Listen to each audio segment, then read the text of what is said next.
Result வெளியானதுக்கப்புறம் எப்படி நம்ம check பண்ணுறது அப்படிங்கிறத பற்றி இந்த பேஜில் நான் சொல்கிறேன். உங்களோட டிஸ்ட்ரிக்ட் ரெக்ரூட்மெண்ட் பீரோட வெப்சைட்டில் வந்துட்டு ஃபஸ்ட்டு ஓப்பன் பண்ணிக்கோங்க. அதில் வந்துட்டு உங்களோட யூசர் ஐடி, உங்களோட ஹால் டிக்கெட்டில் வந்துட்டு யூசர் ஐடி இருக்கும், அதை இங்கே போட்டுக்கோங்க.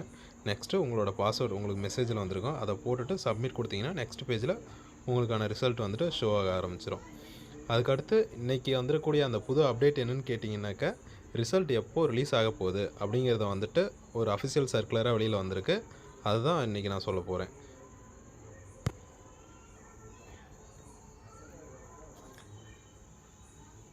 இதுதான் அந்த சர்க்குலரு. இதில் பார்த்தீங்கன்னா டீட்டெயில்ஸ் எல்லாமே கொடுத்துருக்காங்க. என்றைக்கு வந்துட்டு அனௌன்ஸ்மெண்ட் வந்தது, 7/10 வந்துட்டு அனௌன்ஸ்மெண்ட் கொடுத்துருக்காங்க. அப்ளிகேஷன் ஸ்டார்ட் ஆனது என்னையிலிருந்து அப்படிங்கிற டீட்டெயில்ஸ் எல்லாமே ஆல்ரெடி நமக்கு தெரியும். அதுக்கடுத்து இன்டர்வியூ வந்துட்டு 8/11 ஸ்டார்ட் 8/11 வந்துட்டு இன்டர்வியூ எப்போது ஸ்டார்ட் ஆகுதுன்றதை பற்றி நோட்டிஃபிகேஷன் ரிலீஸ் பண்ணாங்க. நெக்ஸ்ட்டு 25/11/24 10/12/24 வரைக்கும் இன்டர்வியூ நடக்கும் அப்படின்ற மாதிரி போட்டிருந்தாங்க.